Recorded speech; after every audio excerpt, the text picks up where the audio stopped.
এইকেইটা দিনতে সোণাঝুৰি আকাশত আকৌ ঘনাই উৰাজাহাজ উৰিবলৈ ধৰে। মাকে আটাকে কথা পতা শুনিলে উন্মী আৰু প্ৰকাশে।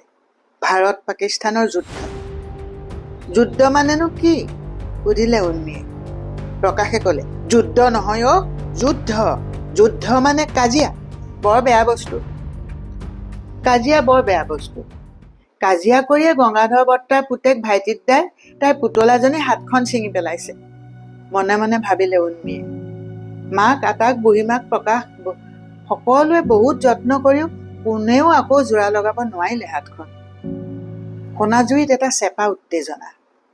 আগতে উৰাজাহাজৰ শব্দ শুনিলে মানুহ বাহিৰলৈ ওলাই আহিছিল। পিলেন আহিছে, পিলেন আহিছে, চাহি বুলি আনকো চিঞৰি দিছিল।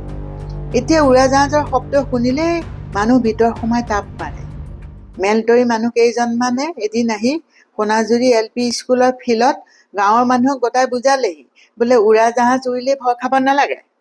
আমাৰ মানুহে যন্ত্ৰলৈ তলৰ পৰা নজৰ ৰাখিয়ে আছে। আমাৰ দেশৰ উৰাজাহাজ হলে একো নাই। শত্ৰুপক্ষৰ হলে গম পোৱাৰ লগে লগেই আমি চাইৰেন বজাই দিম। চাইৰেন বজা শুনিলে কি কৰিব লাগিব তাকো ক'লে, বোলে আপোনালোক লগে লগে ট্ৰেঞ্চত সোমাবগৈ। পাকিস্তানে উৰাজাহাজৰ পৰা বোমা পেলালেও ট্ৰেঞ্চৰ ভিতৰত থাকিলে আপোনালোকৰ তেনেকৈ একো নহয়। ঠায়ে ঠায়ে আপোনালোকে ট্ৰেঞ্চ খান্দি লওক। সোণাঝুৰি স্কুলৰ চোতালত দীঘল দীঘলকৈ কেইবাটাও খাল খান্দি তেওঁলোকে ৰাইজক ট্ৰেঞ্চ কেনেকে খান্দিব লাগে দেখুৱাইও দিলে। আৰু যিসকলৰ ট্ৰেঞ্চ নাথাকিব তেওঁলোকে চাইৰেন বজা শুনিলে বিচনাৰ তলত আঁঠুকাঢ়ি সোমাই থাকিব। বজা বন্ধ হলেহে ওলাই আহিব। সোণাঝুৰি ৰাইজে কথাবোৰ কিবা বুজিলেও নুবুজিলেও নতুন, অকল নতুন বুলিয়ে নহয়, একেবাৰে নাভূত নাশ্ৰুত কথা। যুঁজ আগতেও লাগিছে, নলগা নহয়, কিন্তু এনেকৈ খাল খনাখনি বা চাংতলত সোমোৱাৰ কথা আনখন শুনা নাই দেওহে। গাঁওবুঢ়াই ক'লে, আমি এতিয়া আৰু তেনে সেই চাইৰন বাজিলে বুলি গাৰে এই ধুতি গাৰে গৈ চাংতল সোমালেগেহে হ'ব। সুখদেৱ গোসাঁয়ে ওপৰে ওপৰে ৰগৰ কৰিলে যদিও ভিতৰি ভিতৰি কিন্তু সকলোকে কথাবোৰে ভয়াক্ত কৰি তুলিলে। সাৱধানৰ মৰণ নাই বুলি অলপ যুত্ৰ থকা কেইঘৰমানে অৱশ্যে ট্ৰেঞ্চ খন্দাইও ললে। তেতেলী পামৰ অধিকাৰ প্ৰভুকো গৈ কেইজনমানে কাণ চোৱাইছিল কথাষাৰ। পিছে প্ৰভুৱে বোলে, ৰাখে হৰি মাৰে কোনে, মাৰে হৰি ৰাখে কোনে। হৰিয়ে নাৰাখিলে কি জৰিয়ে ৰাখিব পাৰিব হওঁ?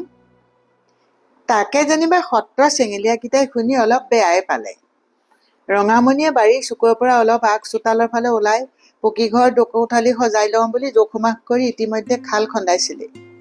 প্ৰবীণ, গোবিন, নিপেন, সেৱক এনেকে কেইটামানে এনেই ৰঙামণিৰ চোতালত কাহানিও ভৰি দি নেপালেও এতিয়া বোলে যুদ্ধ অন্ত নপৰে মানে আমি দিনৰ ভাগত ৰঙামণিত দাৰ ঘৰৰ ওচৰে পাজৰে এইখিনিতে থাকিম। চাইৰেন বাজিলে মাত্ৰকে আটাইকেইটা গৈ খালত সোমাই দিম। এতিয়া ইটা চিটা গঠাগঠি কৰিব নালাগে। মেলতৰি মানুহ কেইজন অহাৰ দিনাখন ৰূপাজুৰি আৰু হীৰাজুৰিৰ মানুহকো মতাই অনা হৈছিল। তেওঁবিলাকৰ মাজৰ কেইঘৰমানেও ট্ৰেঞ্চ খন্দালে। এইবোৰকে দেখি শুনি পিলিকা মুখাই ট্ৰেঞ্চ খান্দিম বুলি চোতালে বাৰীয়ে য'তে পাই ত'তে ছবিয়াবলৈ আৰম্ভ কৰিলে। লাভৰ মূৰকত যেনিবা ডাঙৰ মানুহে কামৰ সময়ত কোৰ হাতোৱা একোটোকে বুলি থোৱা জেগাত নোপোৱা হ'ল। কেঁচা খৰি ফুৱাই ফুৱাই ঘৈণীয়েকৰ নাকৰ পানীৰে চকুৰ পানীৰে একাকাৰ হোৱা দেখি সিদিনা বাপুৰাম দাদাই হাউতকে শুকান বাঁহ এডাল ফালি লাগনি খৰি দুডালমান যতনাই দিওঁ বুলি হাতোৱাখন বিচাৰি হাহাকাৰ। গোটেইখন চলাথ কৰিও হাতোৱাখন বিচাৰি নেপায়। দাদাই বস্তুবোৰকত ঠেং লাগিল নেকিয় বুলি দাখনেৰে বাঁহডাল ফালি উঠাৰ পিছতহে গৈ উৰহি গছৰ ওৰ পালেগৈ। দাদাই 4 কি 5 বছৰীয়া নাতিয়েকটোৱে মাকৰ চাংতলত বহি লৈ হাতোৱাৰে ছবিয়াই আছে। সুধিলত আকৌ বোলে মই ট্ৰেঞ্চ খান্দিছো। ট্ৰেঞ্চত আৰু চাংতলত সোমোৱা দুইটাকে মিলাই সি আৰু বাপেকে চাংতলতে ট্ৰেঞ্চ খান্দিবলৈ লাগিল গৈ। এইবোৰ চলি থাকোঁতে পুতলা দুটা লৈ এদিন আকৌ উন্মী বন্দনাৰ ওচৰলৈ বুলি গৈ চোতালত থিয় হৈছিলহে মাত্ৰ। তাইৰ হাতৰ পৰা মতা পুতলাটো থাপ মাৰি কাঢ়ি লৈ বন্দনা একেবাৰে গপ গপকে ঘৰৰ ভিতৰ সোমালগে নহয়। আৰু সোমালগেও বুলি গৈ পুতলাটো বুকুত সাৱটি ধৰি একেকোবে বিচনাত পৰিলগৈ।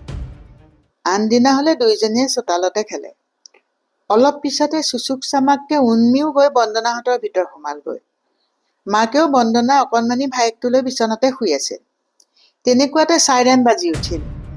ওলাই ঘৰলৈ লৰ ধৰিব নে কি কৰিব উন্মীয়ে একো ভাবি ঠিক কৰিব নোৱাৰোঁতে জাপ মাৰি উঠি বন্দনাৰ মাকে এহাতেৰে কেঁচুৱাটো লৈ আনটো হাতেৰে বন্দনাক বিচনাৰ পৰা চোঁচৰাই অনা দি টানি আনিলে। সিমানতো তাই কিন্তু বুকুৰ মাজত এহাতেৰে উন্মীৰ মতা পুতলাটো টেপা মাৰি ধৰিয়ে থাকিল। মূৰৰ শীতনতে থকাৰ পৰা বন্দনাৰ মাকে কপাহ লৈ অকণ অকণ সিহঁত দুইজনীক কাণত ভৰাই লোৱা বুলি দি নিজৰ আৰু অকণমানটোৰ কাণতো ভৰালে। তাৰ পাছত কাপোৰ কেইখনমানো মূৰৰ শীতানৰ পৰা টানি আনি হোৱা হোৱা মুখত দাঁতেৰে কামুৰি ধৰা বুলি কৈয়ে আহা আহা বুলি চকুৰ প্ৰচাৰতে বিচনাৰ তলত সোমাল। সিহঁত দুজনীও বিচনাৰ তলত সোমাই মাকৰ দৰে আঁঠু কাঢ়ি ৰল। উন্মীয়ে তেতিয়াহে দেখিলে তাই কামুৰি থকা কাপোৰখন বন্দনাৰ মাকৰ ব্লাউজ এটা। কিলাকুটিৰ পৰা হাত দুখন মাটিত পেলাই অকণমানি ভাইটিটো তাৰ ওপৰতে ওপৰমুৱাকে শুৱাই মাক আঁঠু কাঢ়ি থাকিল। উন্মী আৰু বন্দনায়ো নিজৰ নিজৰ পুতলা দুটাক তেনেকৈয়ে ৰাখিলে। যিমান দেৰি চাইৰেন বাজি থাকিল সিহঁত সিমান দেৰি তেনেকৈয়ে ৰল। চাইৰেন বন্ধ হলত বিচনাৰ তলৰ পৰা ওলাই আহি মীনাই সিহঁত দুইজনীক এতিয়া বাহিৰত খেলাগৈ বুলি ক'লে। তাৰ পাছত দুইজনী আগৰ দৰে সহজ হ'ল আৰু চোতালত খেলিবলৈ ওলাই আহিল।